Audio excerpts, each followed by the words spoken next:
મુક્તિબંધન ભાગ 2 ચેપ્ટર 60 19 ફેબ્રુઆરી 1992ના બુધવારની સવારે 7 વાગ્યે હોટલ હોંગકોંગ ઇન્ટરનેશનલના 9મા માળે 900 નંબરના સ્વીટના દરવાજા પર ધીમા ટકોરા પડ્યા.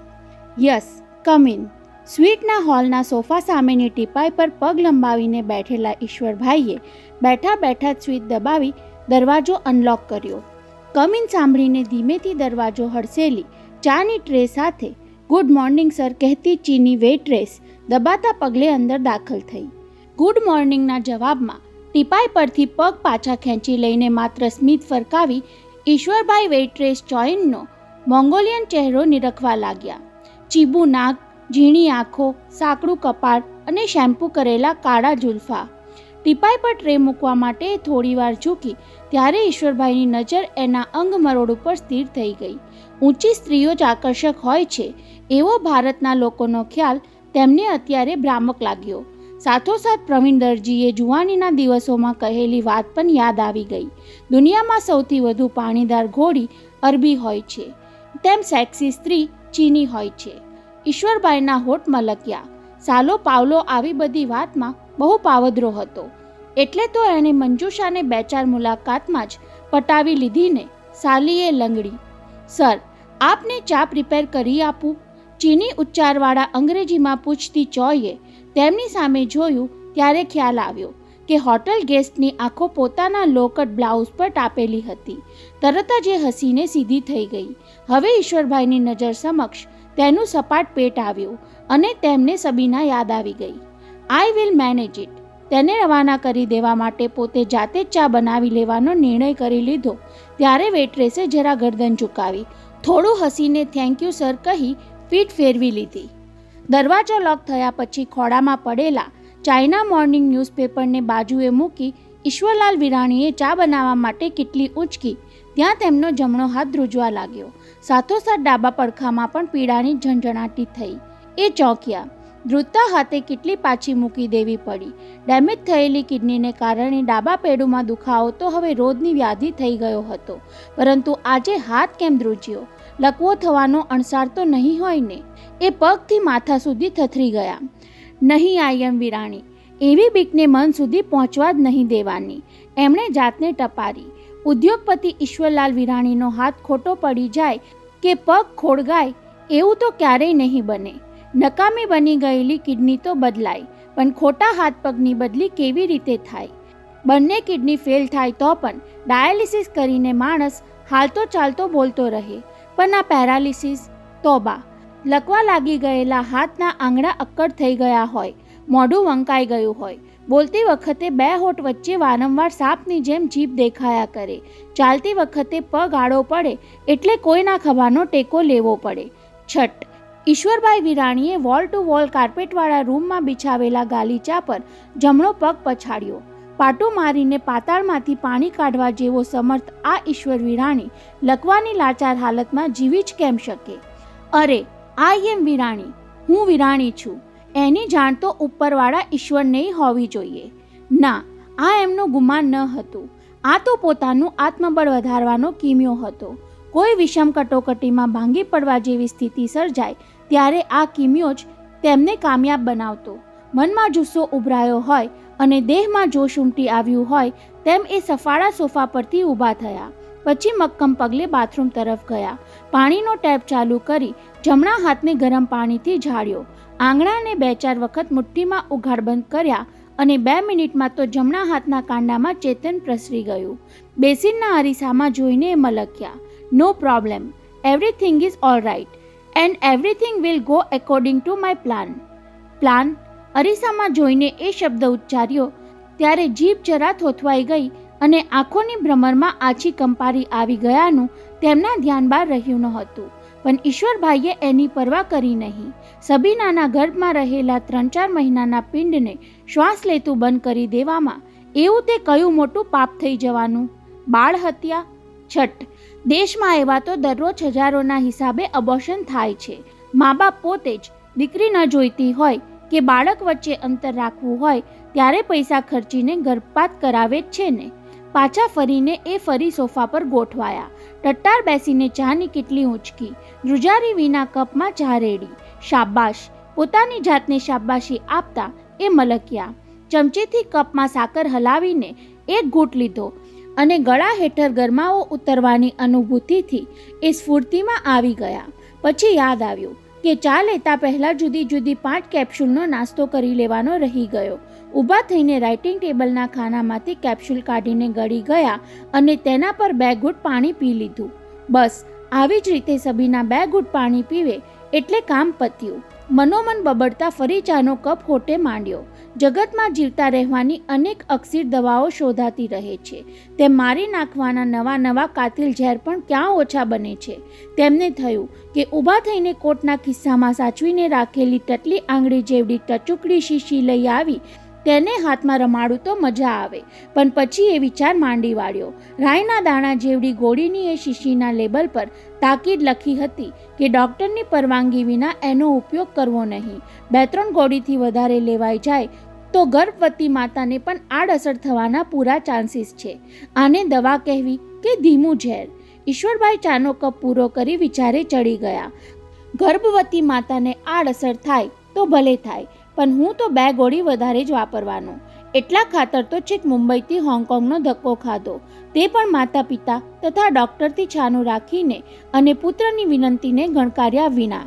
સિદ્ધુ, તું મને રોકીશ નહીં. શનિવારે સવારે ગયો અને સોમવારે સવારે પાછો. વૈભવથી નાના સિદ્ધાર્થે હોંગકોંગની 2 ટિકિટ તેમની સામે ધરીને નહીં જવા માટે છેલ્લી વાર આજીજી કરી ત્યારે એમણે એને સમજાવી લીધો હતો. ડૉક્ટર ભણસાળીને કહેવાનું કે નેક્સ્ટ વીકમાં કિડની ટ્રાન્સપ્લાન્ટ થાય એ પહેલાં ડેડી આ વીક સંપૂર્ણ એકાંતમાં ગાળવા માંગે છે. કહેજે કે તમે પણ વીકેન્ડ લોનાવાલા માથેરાન જઈ આવો એટલે ઓપરેશન વખતે તરોતાજા રહી શકો.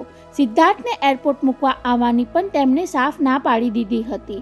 ઘરમાંથી હું ચૂપચાપ સરકી જવા માંગુ છું. વાઘેલા એરપોર્ટ મૂકવા આવશે એટલા પૂરતી તેને જાણ થવા દેવી પડશે. બાકી ખબરદાર, કોઈને ખબર પડવા દીધી છે તો. અરે, હોંગકોંગ સાથે આવનાર સાજન કુમારને પણ સહાર એરપોર્ટ પર પહોંચ્યા પછી જ મળવાનું ગોઠવ્યું હતું. જો કે ફ્લાઇટમાં 2-4 જણા તેમને ઓળખી ગયા હતા, પણ એ લોકો ક્યાં કોઈને કહેવા જવાના હતા કે ઉદ્યોગપતિ વિરાણી પ્લેનમાં સાથે હતા. આવડા મોટા ઇન્ડસ્ટ્રીયાલિસ્ટ વાતમાં ફોરેન જતા જ હોય છે, એમાં કોઈને નવીનવાઈ જેવું થોડું લાગે. છતાં પોતે ચોરી છુપીથી હોંગકોંગમાં દાખલ થયા હતા એ તો તેમણે મનોમન કબૂલી લીધું. મુંબઈથી જ હોટેલ હોંગકોંગ ઇન્ટરનેશનલમાં 2 સ્વીટ બુક કરાવ્યા ત્યારે એમને ખ્યાલ ન હતો કે આ હોટલની જ પસંદગી કેમ થઈ. એ તો આજુબાજુના 2 સ્વીટ ફાળવ્યા પછી મેનેજર પોરસ કરતો બોલી ગયો કે લાસ્ટ યર તમારા સન અને ડોટર આવ્યા ત્યારે એમને અમે આ જ સ્વીટ આપેલા. તમારા સન 909માં હતા અને ડોટર 910માં. સાંભળીને ઈશ્વરભાઈ કહેવા જતા હતા કે અમને એ જ સ્વીટ આપવાની જરૂર ન હતી, હવે બીજા સ્વીટમાં શિફ્ટ કરી દો. પણ તરત જ સતર્ક થઈને મનને મનાવી લીધું.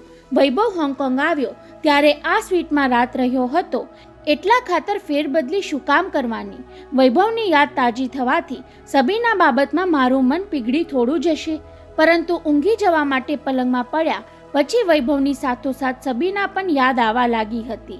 એ સાલી વૈભવની પાછળ હોંગકોંગ સરકી આવી એમાં તો ટાઈમ બોમ્બનું કાવતરું ફ્લોપ થયું હતું. એ માટે તો મુંબઈથી ફોન જોડીને વૈભવને ઠપકો આપ્યો ત્યારે વૈભવે બેધડક કહ્યું હતું કે સબીના અહીં મારા જ રૂમમાં છે. ઈશ્વરભાઈને નરમ પથારી અણીદાર પથ્થરની જેમ ભોંકાવા લાગી હતી. આ જ પલંગમાં વૈભવ અને સબીના બંને રાત સાથે ગુજારી હશે. પથારીમાં પડખા ફેરવતા ઈશ્વરભાઈને મહિના પહેલા જ મૃત્યુ પામેલા જુવાન પુત્રની ઈર્ષા થતી હતી કે ક્રોધ જાગતો હતો એ સમજાયું ન હતું. હા, પેલી સબીના માટે તો હાડોહાડ ધિક્કાર જાગતો હતો એ નક્કી હતું. પુરુષ સ્ત્રી વચ્ચેના જાતીય સંબંધમાં કોણ કોને ભોગવે છે એ તો કદાચ બંને પાત્રો પોતે પણ નક્કી નહીં કરી શકતા હોય, પરંતુ ઈશ્વરભાઈએ તો પહેલેથી જ માપી લીધું હતું કે સબીના જ મારા વૈભવનો ભોગવટો કરવાની ચાલ ચાલી રહી છે. એણે જ મારા દીકરાને મારી સામે બળવો કરવા માટે પ્રોત્સાહન આપ્યું હતું. ઈશ્વરભાઈને વધારે વસમું તો એ લાગ્યું હતું કે પોતે અત્યારે જ્યાં પડખા ફેરવીને નિંદરને બદલે અજંપાનો ઉજાગરો વેઠી રહ્યા છે એ જ હોટેલના, એ જ સ્વીટના, એ જ ટેલિફોન દ્વારા વૈભવે મને સબીનાની કારમાં ટાઈમ બોમ્બ મૂકવાના કાવતરાનો આરોપી ઠરાવ્યો હતો. અરે, નિરાલીના બોયફ્રેન્ડ જોકી જીમીને ખતમ કરવામાં મારો જ હાથ હોવાનું એ બોલી ગયો હતો. હા, તેના બંને આરોપ સાચા હતા. છતાં શું? ઈશ્વરભાઈ વિરાણીએ પડખું ફેરવી એના ખુલાસાને કચડી નાખ્યો હતો. વિઘ્નકર્તાને કચડી નાખવાની હવે તેમને આદત પડી ગઈ હતી. એટલા માટે તો સબીનાના પેટમાં પાંગરતી પોતાના મૃત પુત્રની નિશાની કચડી નાખવા એ છેક મુંબઈથી દુખતી કિડનીએ દોડી આવ્યા હતા. હોંગકોંગ આવતા પહેલા જ સાજન કુમાર મારફત એક ડિટેક્ટિવ રોકી લીધો હતો. પત્ની ચારુ, પુત્રી નિરાલી અને વૈભવનું બાળક પેટમાં લઈને હોંગકોંગ આવેલી સબીનાની દરેક હિલચાલ પર નજર રાખવાની કામગીરી તેને સોંપી હતી. હોંગકોંગ પહોંચતા જ પંજાબી ડિટેક્ટિવ દર્શને રિપોર્ટ આપ્યો કે એ ત્રણેય સ્ત્રીઓ સાંજે 4 વાગ્યે વાઇસરોય ઓફ ઇન્ડિયા રેસ્ટોરાંમાં મળી રહી છે. એ માટે મિસિસ ઝવેરી તરફથી ટેબલ બુક થયું છે. એ ત્રણ વચ્ચે શું મસલત થાય છે એ મારે અક્ષરશઃ જાણવી છે. તેમણે સાજન કુમારને સત્તાવાહક સ્વરે આદેશ આપ્યો હતો અને આજ્ઞાંકિત ભત્રીજી વરે જાસૂસીના અનુભવના આધારે બધી ગોઠવણ પર કરી લીધી હતી. પરંતુ છેલ્લી ઘડીએ ફૂલદાનીએ દગો દીધો અને અંદર સંતાડી રાખેલા મિની ટેપ રેકોર્ડરે પ્રગટ થઈ જઈને ખેલ બગાડી નાખ્યો. આ ફિયાસ્કાથી ઈશ્વરભાઈ પહેલાં તો ધુઆપુઆ થઈ ગયેલા, પરંતુ પેલા ડિટેક્ટિવ પાસેથી જાણવા મળ્યું કે ટેપ રેકોર્ડર જોઈને સબીના છડી પડી હતી. કોફી અને સ્નેક સર્વ થઈ ગયા હોવા છતાં સબીના ખુરશી પરથી ઊભી થઈ ગઈ હતી. સામે બેઠેલી બંને સ્ત્રીઓ સામે કતરાઈને તેણે ચાલતી પકડી હતી. ત્યારે ઈશ્વરભાઈએ અપશુકનને આશ્વાસનમાં ખપાવી દીધું. સબીનાએ ટેપ રેકોર્ડરના ષડયંત્ર માટે ચારુ નિરાલીને જવાબદાર ઠરાવ્યા. એ ગેરસમજ પોતાને માટે અનુકૂળ બની ગઈ. હવે સબીના ફરી પેલી બંનેને મળવા તૈયાર નહીં થાય, અને કદાચ તૈયાર થાય તો પણ શું? કાલ સવાર પછી તો એના પિંડમાં રહેલો પિંડ ઓગળવો શરૂ થઈ ચૂક્યો હશે. ગરમ ઠંડા પાણીનો શાવર લઈને એ બહાર નીકળ્યા ત્યારે રાતના ઉજાગરાનો એ અજંપો ધોવાઈ ગયો. સિલ્કના પજામા કુર્તા પહેરીને હોટલમાં આવ્યા ત્યાં ડોરબેલ રણકી. ઘડિયાળમાં જોયું તો 7:45 થયા હતા. કદાચ બાજુના સ્વીટમાંથી સાજન કુમાર આવ્યો હશે એમ માની તેમને પ્રવેશવાની પરવાનગી આપી ત્યાં ફરી ચીની વેઇટ્રેસ બંને હાથમાં રંગબેરંગી પુષ્પોનું પ્લાસ્ટિકનું કુંડું ઉંચકીને અંદર આવી. સર, આપને મિસ્ટર સિંઘે ગુડ મોર્નિંગના પ્રતીક રૂપે આ ફૂલ મોકલાવ્યા છે. સાંભળીને એમનાથી મલકી જવાયું. ફૂલ મોકલનાર સરદારજીને હું આજે અંગ્રેજીમાં બરાબરનો ફૂલ બનાવવાનો છું. ગુલદસ્તાનું કુંડું ટીપાઈ પર મૂકતી વેળા વેટ્રેસ આ વખતે અગાઉ કરતાં થોડું ઓછું ઝૂકી હતી એ ઈશ્વરભાઈના ધ્યાન બહાર રહ્યું નહીં. સાથોસાથ સુંદર રીતે ગોઠવેલા ફૂલોની ટોચે ભરાવેલું વિઝિટિંગ કાર્ડ પણ તેમના ધ્યાન બહાર રહ્યું નહીં. ગુડ મોર્નિંગ વિરાની શેઠ. વિઝિટિંગ કાર્ડમાં સરદાર તેજાસિંઘે લખ્યું હતું, 8:30 વાગ્યે મારે ત્યાં બ્રેકફાસ્ટ લેવા પધારો. એ પહેલાં આ બંદાની નાચિત સોગંદ સ્વીકારશો. મારી કાર્ડ લેવા આવે એની સામે તમને શું વાંધો છે?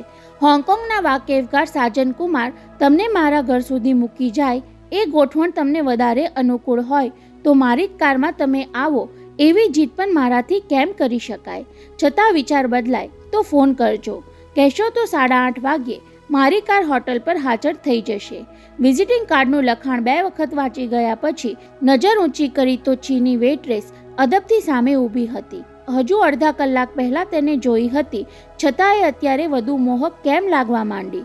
કદાચ શાવર લીધા પછી પોતે ફ્રેશ થઈ ગયા હતા એટલે, અથવા તો સરદારજીને ત્યાં બ્રેકફાસ્ટને બહાને જે કામ કરવાનું હતું એનું ટેન્શન ખંખેરી નાખવા માટે આ ચોયને પડખામાં બેસાડી દેવાની વૃત્તિ જોર કરી ઉઠી હશે. એ જ વખતે ટેલિફોન રણક્યો અને ટેન્શન ખંખેરવાને બદલે ઈશ્વરભાઈએ સુવાળી વૃત્તિને જ ખંખેરી નાખવી પડી. ચોએ રિસીવર ઉંચકીને હાથમાં સોંપ્યું ત્યારે એમણે ધાર્યું કે સરદારનો ફોન હશે.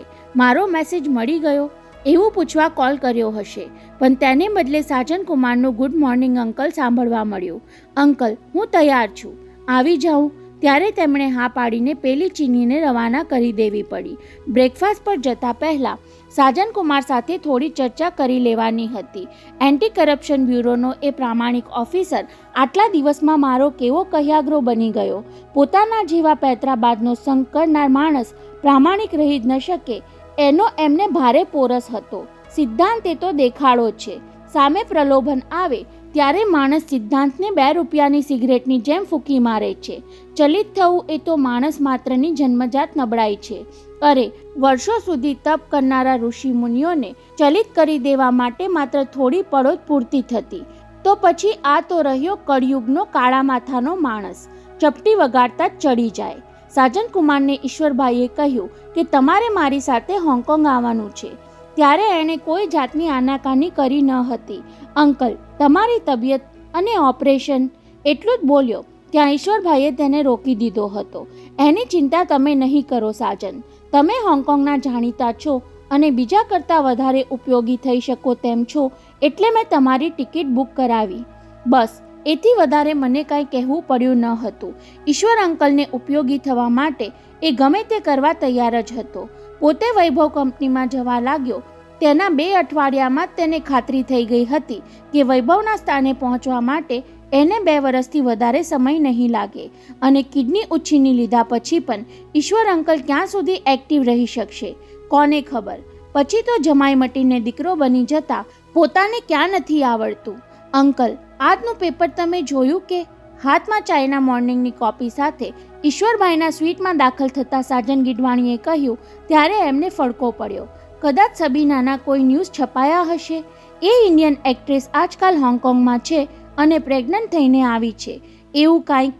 પરંતુ સમાચાર સાવ જુદા જ નીકળ્યા. મસ્કતની યુવતી બ્યુટી ક્વીન બની એની ખુશાલીમાં પરમ દિવસે ત્યાં એક સમારંભ યોજાયો હતો, તેનો ફોટો છપાયો છે. ઈશ્વરભાઈને થયું, એમાં મને કહેવા જેવું શું છે? અંકલ, એ ફોટામાં ડોન પણ દેખાય છે, કહી સાજને છાપામાં સુંદરીઓ વચ્ચે ઊભેલા ડોન પર આંગળી રાખી. એની બાજુમાં ઊભેલી ગ્લોરિયા બેન્જામિન અમારી હોંગકોંગની બ્યુટી ક્વીન છે. ત્યારે ઈશ્વર અંકલ તેની સામે તાકવા લાગ્યા. એમના મુખભાવ કહી રહ્યા હતા કે અત્યારે બ્યુટી ક્વીનની પંચાયતમાં કેમ પડી ગયો ગીડવાણી? અંકલ, આ પ્રસંગ આપણે ઝડપી લેવા જેવો હતો. સાજને સ્પષ્ટતા કરી.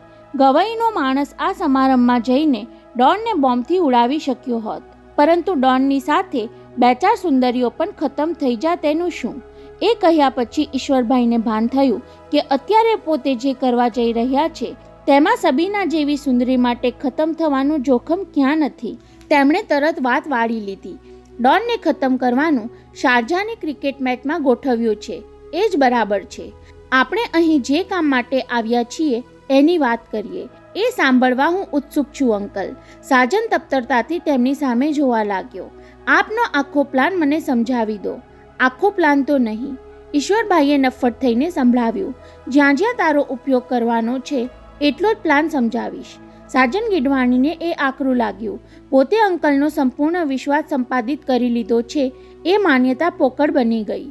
ઈશ્વર અંકલ જરૂર કોઈ એવું પગલું ભરવા માંગે છે જે ખતરનાક હોય. પોતાને એમના એ પગલાંની જાણ થઈ જાય તો ભવિષ્યમાં એ ભેદ અંકલને દબાવવામાં કામ લાગે એવી સાજને ગણતરી રાખી હતી. સાંભળ, ઈશ્વરભાઈએ કહ્યા પછી તેને તુકારો કરવાનું કારણ પણ સમજાવી દીધું. હવે આપણે જે કામ કરવા જઈ રહ્યા છે તેમાં હું તને તુકારે બોલાવી શકું એની અત્યારથી પ્રેક્ટિસ પાડું છું. તમે મને હંમેશા તુકારે બોલાવશો તો મને ગમશે અંકલ. તો ભલે, ઈશ્વરભાઈએ ફટ દઈને કહી દીધું. આજથી તને તમે કહેવાનું બંધ. Very good. આપણે રોકેલી રોલ્સ રોયમાં તું મને ડ્રાઈવ કરીને સરદારને બંગલે લઈ જઈશ. ત્યારે હું પાછળની બેઠક લઈશ. બરાબર. બંગલે ઉતારીને ત્યાં ચોકીદાર કે જે હોય તે સાંભળે તેમ તને કહીશ કે 9:15 વાગ્યે ફરી મને લેવા આવી જજે અને મારે યસ કહીને ઉપડી જવાનું. હા, આજુબાજુ 100 મીટરની લિમિટમાં કાર પાર્ક કરી રાખવાની. મારે તારી તાકીદની જરૂર પડશે તો હું મારા કોટના ખિસ્સામાં રાખેલું પેલું ચગદું જોરથી દબાવીશ એટલે તું 1 મિનિટમાં બંગલે ધસી આવીને સડસડાટ ઉપર પહોંચી શકે. સિગ્નલનું એ ઉપકરણ તો સાજન ગીડવાણીએ તેમને લાવી આપ્યું હતું. છતાં ઈશ્વરભાઈ જાણે પોતાની શોધ હોય તેમ બોલી ગયા અને સાજને સાંભળી લીધું. સૌથી મહત્વનું કામ તો સિગ્નલ આપું ત્યારે કારમાં બેઠા બેઠા તારે સરદારજીને ફોન કરવાનું છે. એ માટે તમે પેલું ગેજેટ બહુ જ ધીમેથી દબાવશો, બરાબર ને? હા. બ્રેકફાસ્ટ ટેબલ પર અમે 3 બેઠા હોઈશું. તમે તેજાસિંહ અને સબીના સહાની. એ વખતે તેજાસિંહને અમારી વચ્ચેથી હટાવવા માટે તારે ફોન જોડવાનો રહેશે. મારે એ જ નંબર પર જોડવાનો જેને કોર્ડલેસનું કનેક્શન હોય નહીં. સાજનકુમાર અને ઈશ્વરભાઈ બંને જાણતા હતા કે દરેક મોટા માણસ એક ફોન તો એવો રાખે છે જેનું કનેક્શન કોર્ડલેસમાં હોય નહીં. કોર્ડલેસ ફોન તેની બધી સગવડ છતાં એક ખામી ધરાવે છે. બીજું કોઈ ધારે તો કોર્ડલેસની ફ્રીક્વન્સી મેળવીને વાતચીત સાંભળી શકે. અંકલ, સરદારજી બીજા રૂમમાં ફોન પર આવે ત્યારે એમની સાથે મારે શું વાતચીત કરવાની છે? તેનો જવાબ ઈશ્વરભાઈ પાસે ન હતો. શું વાતચીત કરવી એ તું અત્યારથી જ વિચારી લેજે. એ તારા પર છોડું છું. તેમને 2-3 મિનિટ સુધી તારે વાતમાં રોકી રાખવાના છે. એ મારા માટે બહુ મહત્વનું છે. એ 2-3 મિનિટમાં તમે સબીના સાથે સોદો પતાવી દેશો. એમ જ ને? સોદો શબ્દ બરાબર નથી સાજન. મારે તો કામ પતાવવાનું છે. કેવું કામ અંકલ? એમ પૂછી નાખવાની તાલાવેલી સાજને દબાવી રાખવી પડી. બોલ, હવે તારે કાંઈ પૂછવું છે? હું પૂછવા તો ઘણું માંગુ છું, પણ તમે પેટ છૂટી વાત કરવા ક્યાં માંગો છો? સાજનના મનમાં પડઘો પડ્યો અને તરત શમી ગયો. અંકલ, મારે એક જ વાત પૂછવાની છે. ફોન કરવા માટે તમે પેલું ગેજેટ ધીમેથી દબાવશો અને કારમાંથી હું ફોન જોડીશ એ તો નક્કી, પરંતુ તમારે ચકદું જોરથી દબાવીને મને બંગલામાં ધસી આવવાની તાકીદ કરવી પડે એવી શક્યતા તમે કેમ વિચારી? સાવ સીધી વાત છે. ઈશ્વરભાઈ પોતાની અગમચેતી પર મલકીને બોલી ગયા.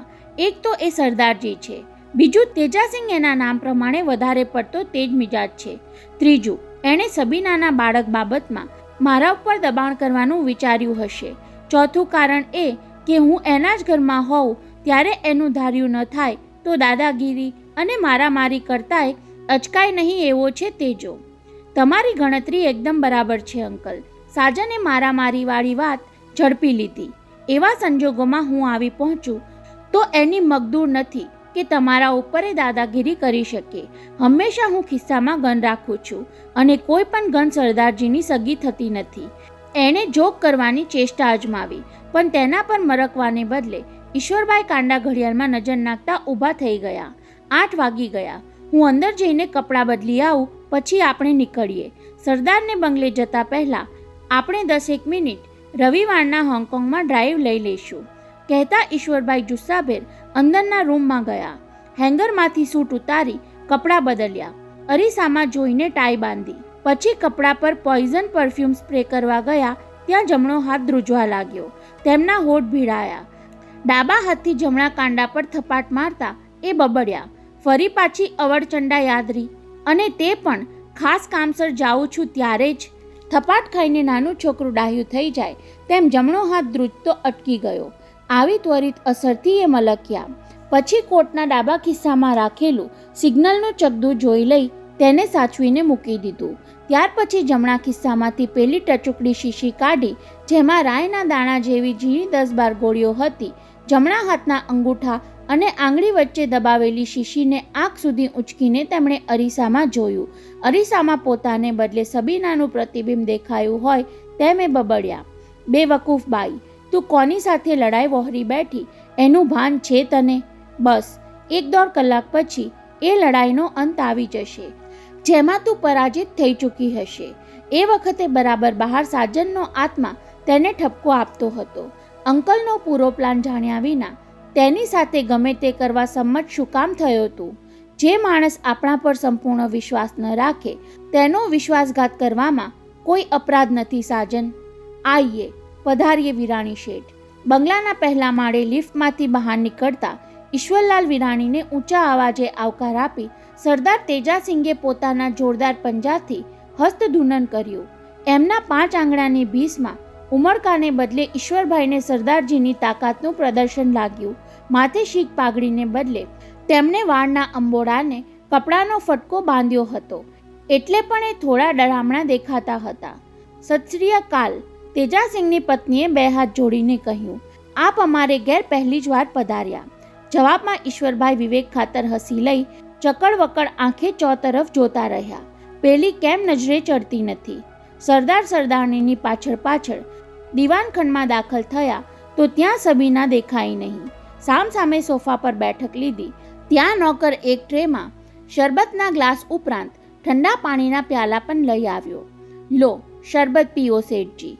નહીં, મને સાદું પાણી જ ફાવશે, કઈ ઈશ્વરભાઈએ ટ્રેમાંથી સ્ટીલનો પ્યાલો ઉંચકી લીધો પાણી પીતા પીતા એમની નજર દિવાલ પર ઢાલ તલવાર અને કિરપાણ ડેકોરેશન પર પડી. આ કિરપાણ તો સમજ્યા સરદારજી, પરંતુ ઢાલ તલવારની શોભા શું કામ? શોભાની શોભા અને હથિયારનું હથિયાર. તેજાસિંગે હળવાશથી સમજાવ્યું. વખત આવ્યે તલવારનો ઉપયોગ પણ કરી લઈએ. શાક સુધારવા માટે ઉપયોગ કરી લેતા હશો. એવું કહીને સરદારને છંછેડવાની હિંમત ન ચાલી એટલે વ્યંગમાં પૂછી લીધું, આજ સુધીમાં ક્યારેય તલવાર વાપરવી પડી છે ખરી? હજુ 6-7 મહિના પહેલાં જ એવો પ્રસંગ આવી પડ્યો હતો.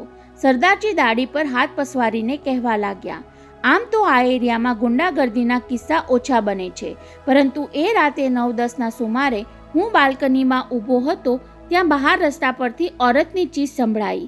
મેં જોયું તો ચીસ પાડનાર બાઈના મોં પર હાથ દાબી દઈ કોઈ પુરુષ તેને એક તરફ ખેંચી જવા મથતો હતો. મેં કંટોનીઝ ભાષામાં હાંક મારી, કોણ છે? ત્યારે સામેથી પેલા માણસે મેન્ડેરિન ભાષામાં શટઅપ બ્લડી ઇન્ડિયન જેવી ગાળ આપી અને મારું લોહી ઉકળી ઉઠ્યું. દિવાલ પર જડેલી મ્યાનમાંથી તલવાર ખેંચી હું નીચે ધસી ગયો. બંગલાનો સંત્રી મારી આગળ થઈને પેલાને ઠમઠોરવા જતો હતો તેને મેં રોક્યો. પછી ઈશ્વરભાઈની ઉત્કંઠા વધી ગઈ. પછી શું? ગેટ બહાર નીકળ્યો ત્યારે પેલો બદમાશ બિચારી ઓરતને બળજબરીથી નીચે પછાડતો દેખાયો. ખુલ્લી તલવારે મને આવતો જોયો છતાં હવસને કારણે હોશ ખોઈ બેઠેલો એ ડર્યો કે ડગ્યો નહીં. નજર સામે કોઈ ઓરતની લાદ લૂંટાય ત્યારે કોઈ શીખ બચ્ચો પરિણામનો વિચાર કરે ખરો? મેં તેના હાથ પર તલવારનો ઘા કર્યો અને એક જ ઝટકે તેનું કાંડું બાવળાથી અલગ થઈને ઉડી પડ્યું. એટલી વારમાં પોલીસ પણ આવી પહોંચી. તલવારના ઝાટકે હાથનું કાંડું વાળી નાખનારના વિચાર માત્રથી ઈશ્વરભાઈએ ધ્રુજારી અનુભવી. સામે પડેલો પ્યાલો ઉચકી 2 ઘૂંટ પાણી પીવું પડ્યું. પછી તો તમારા પર પોલીસ કેસ થયો હશે સરદારજી. પોલીસ કેસ થયો, પણ મારા પર નહીં. ઓરતની છેડતી કરનાર પેલા બદમાશને અદાલતે 2 વર્ષની સજા ફટકારી અને મને જરા અટકીને સરદારજીએ હળવેકથી ઉમેર્યું. સિટી કાઉન્સિલે મને બ્રેવ સિટીઝનનો ચંદ્રક આપવાનો ઠરાવ કર્યો. બહુ સરસ. ઈશ્વરભાઈએ કમ અને પ્રશંસા કરીને ઘડિયાળમાં જોયું અને સરદાર તેજાસિંહ તેમનો સંકેત સમજી ગયા. તો શેઠજી, ચાલો આપણે બ્રેકફાસ્ટ ટેબલ પર જઈએ. હા ચાલો. ઈશ્વરભાઈ વિરાણી અધીરાઈભેર ઊભા થઈ ગયા. મેં 9:15 વાગ્યે કાર પાછી મંગાવી છે કહીને તેમણે વિના કારણ પણ જણાવી દીધું. 9:30 મારે બીજી એક અપોઇન્ટમેન્ટ છે, પરંતુ એ કાને ધર્યું ન હોય તેમ બ્રેકફાસ્ટ રૂમ તરફ જતા સરદારજી અટકી ગયા. શેઠજી, પહેલાં હું તમને ઘર બતાવી દઉં, કહેતા એ આગળ ચાલ્યા અને ઈશ્વરભાઈએ એમને અનુસરવું પડ્યું. આ મજલા પર 4 બેડરૂમ છે કહી તેમણે જમણી બાજુનો બેડરૂમ ઉઘાડ્યો. આ મારો અને સરદારનીનો માસ્ટર બેડરૂમ. પછી જરા આગળ એ જ તરફનો બીજો બેડરૂમ દેખાયો. આ મારા નાનકસિંહનો બેડરૂમ. હાલ એ બીબી બચ્ચા સાથે અમેરિકામાં છે. ઈશ્વરભાઈ યંત્રવત બેડરૂમમાં નજર ફેરવી લેતા હતા, પણ સાચો ખોટો કોઈ પ્રતિભાવ આપતા ન હતા. પછી સરદારજીએ સામી બાજુનો બેડરૂમ ખોલતા કહ્યું કે આ છે ગેસ્ટ બેડરૂમ. ત્યારે ઈશ્વરભાઈની આંખોમાં ચમક આવી ગઈ. કદાચ સરદારજીની પેલી ગેસ્ટ એક બેડરૂમમાં હશે, પણ તેમની આશા અફળ નીવડી. એ બેડરૂમ પણ સાવ ખાલી જ નીકળ્યો અને સરદારજી બીજો ગેસ્ટ બેડરૂમ માત્ર બહારથી જ ચીંધીને આગળ વધી ગયા ત્યારે એમને ખાતરી થઈ ગઈ કે સબીના એ જ બેડરૂમમાં હોવી જોઈએ અને બ્રેકફાસ્ટ ટેબલ પર આવવા માટે તૈયાર થતી હશે. એને આવવામાં વાર થાય એમ હતી, એટલે જ સમય પસાર કરવા સરદારજીને ઘર દેખાડવાનું સૂઝ્યું હશે. હા તો શેઠિયા, હવે આપણે કામની વાત કરીએ. સ્લાઇડિંગ ડોરના બંધ રૂમના 4 ખુરશીવાળા ટેબલ પર બંને સામસામે ગોઠવાયા. પછી સરદાર તેજાસિંગે વાત શરૂ કરવાનો પ્રસ્તાવ મૂક્યો ત્યારે ઈશ્વરભાઈ અચરજ પામ્યા. સબીના આવ્યા પહેલા એ કેમ શરૂ કરી દેવા માંગે છે? એ જ વખતે કિચન તરફનો બીજો દરવાજો ઉઘાડી નોકર ચા કોફી અને નાસ્તાની વાનગી ટેબલ પર ગોઠવી ગયો. તમે તો ચા જ લો છો એની મને જાણ છે, કહી તેજાસિંહ ચાની કીટલીમાંથી ઈશ્વરભાઈનો કપ ભરવા લાગ્યા. પછી પોતાને માટે કોફીનો કપ ભર્યો. નાસ્તામાં શું લેશો શેઠિયા? લુંગી પર રહેલા કુર્તાની બાઈ ઊંચી કરી મહેમાન તરફ સમોસા, સેન્ડવિચ અને ટોસ્ટ બટરની ડીશ સરકાવતા સરદારે પૂછ્યું. ત્યારે પણ ઈશ્વરભાઈની ગળમથલ ચાલુ જ હતી. સરદારજી પેલીના આવ્યા વિના જ નાસ્તો ચાલુ કરી દેવા માંગે છે. કદાચ વાત અમુક તબક્કે પહોંચ્યા પછી જ સબીનાને બોલાવવાનું એમણે ગોઠવી રાખ્યું હશે. હું તળેલું ખાતો નથી એટલે સેન્ડવિચ જ લઈશ. કઈ ઈશ્વરભાઈએ પોતાની ડીશમાં 2 ટુકડા મૂક્યા. પછી 1 ચમચી ખાંડ નાખી ચાના કપમાં ચમચી હલાવતા પૂછી બેઠા, એ આપણી સાથે બ્રેકફાસ્ટમાં જોડાવાની નથી? સરદારજીને એમનું એ બહુ ખટક્યું. કેમ જાણે સબીનાનું નામ લેવામાં એમની જીભ અભડાઈ જવાની હોય. સબીના આરામ કરે છે. સમોસાનું બટકું લઈને ચાવતા ચાવતા સરદારજીએ કહ્યું, પહેલાં મરદો વચ્ચે વાતચીત થઈ જાય એ જરૂરી છે, પરંતુ ઈશ્વરભાઈ વાતચીત કરવા ક્યાં આવ્યા હતા? સબીના હાજર હોય, બ્રેકફાસ્ટ ચાલતો હોય, ત્યાં અચાનક તેજાસિંહ માટે ફોન આવે અને ઊભા થઈને બીજા રૂમમાં એ ફોન રિસીવ કરવા જાય ત્યારે લાગ જોઈને સબીનાના ચા કે કોફીના કપમાં પેલી ગોળીઓ ભભરાવી દેવાનું ગોઠવીને આવ્યા હતા. સબીનાનું ધ્યાન બીજે વાળવા માટે કોટના ખિસ્સામાં સબીના દેવદત્તનો પેલો અશ્લીલ ફોટો પણ લઈ આવ્યા હતા. મારા પર કોઈએ આ ફોટો મોકલ્યો એટલે ચોખવટ કરવી જરૂરી છે કે તારા બાળકનો બાપ કદાચ વૈભવ ન પણ હોય. તમે કેમ મૂંગા થઈ ગયા વિરાણી શેઠ? ઈશ્વરભાઈ અડધા કપ ચા સાથે એક સેન્ડવિચ પૂરી કરી ગયા ત્યાં સુધી કાંઈ બોલ્યા નહીં. એટલે તેજાસિંહને ચટપટી થવા લાગી. હોંગકોંગ આવીને કાલે સાંજે તમે ફોન પર તો એમ કહ્યું હતું કે આપણે સવારે તમારે ઘેર મળીને સબીનાનો મામલો શોર્ટ આઉટ કરી નાખીએ. એટલા ખાતર તો કિડની ટ્રબલની પરવા કર્યા વિના આપ મુંબઈથી દોડી આવ્યા શબ્દ પ્રયોગ ઈશ્વરભાઈને ખટક્યો, પણ ચાના ઘૂંટડા સાથે એ ખટકો ગળી ગયા. કોઈ પણ કુંવારી સ્ત્રી સગર્ભા બને ત્યારે એનો એક જ રીતે ફેસલો કરવાનો હોય છે સરદારજી. કઈ રીતે? એનો જવાબ આપતા પહેલા ઈશ્વરભાઈએ સરદારજી સામે જોયું, પછી ધ્રુજતા અવાજે બોલી ગયા, અબોર્શન.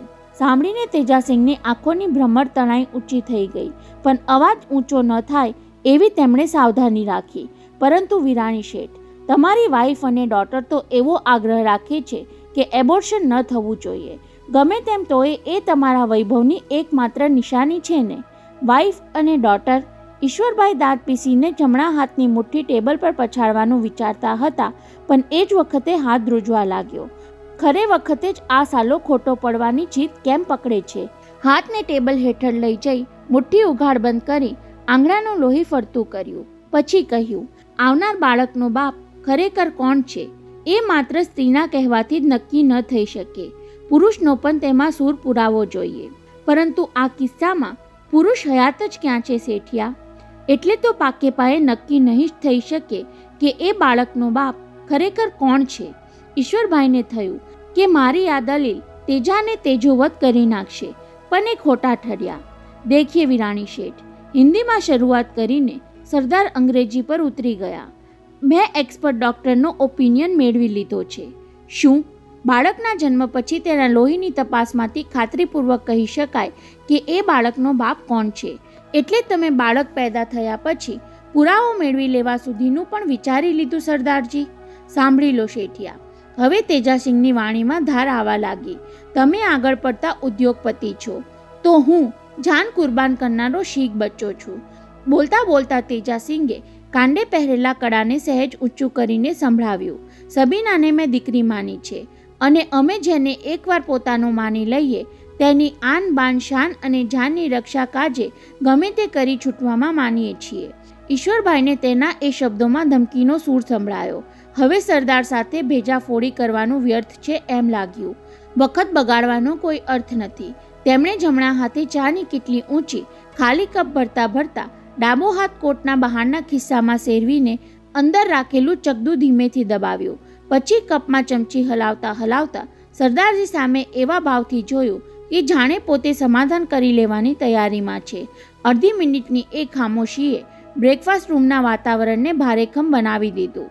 ઈશ્વરભાઈને દહેશત જાગી. સાજન કુમારનું સાધન ખરા વખતે દગો તો નહીં દે ને? ત્યાં જ રૂમનો કાચનો દરવાજો ઉઘડ્યો. સરદારણીએ ડોક્યું કર્યું. સરદાર, તમારો અર્જન્ટ કોલ છે, પ્રાઇવેટ ફોન પર. અને ઈશ્વરભાઈ ટટ્ટાર થઈ ગયા. સરદારજીને ફોન લેવા ન લેવાની ગળમથલમાં જોઈને બોલી ઉઠ્યા, જઈ આવો તેજાસિંહ, ફોન પતાવીને પાછા આવો, ત્યાં સુધીમાં મને વિચારવાનો થોડો સમય પણ મળી જશે. બી સ્પોર્ટિંગ, ખેલદિલ બનો શેઠિયા, કહેતા સરદારજી ઉઠ્યા. હું હમણાં જ આવ્યો કહીને 2 ડગલા ચાલ્યા. ત્યાં ઈશ્વરભાઈ પણ ઊભા થયા. ચા પીધા પછી મને બાથરૂમ જવાનું પ્રેશર વધી જાય છે. પેડું પર હાથ રાખીને તેમણે કહ્યું, રોકી રાખું તો કિડનીનો દુખાવો વધી જાય છે. ચાલો હું તમને બાથરૂમ સુધી દોરી જાઉં એમ સરદારજી કહે એ પહેલાં ઈશ્વરભાઈએ હાથ આડો કરી દીધો. નહીં નહીં, મેં તમારો માસ્ટર બેડરૂમ જોઈ લીધો છે. મારી મેળે પહોંચી જઈશ.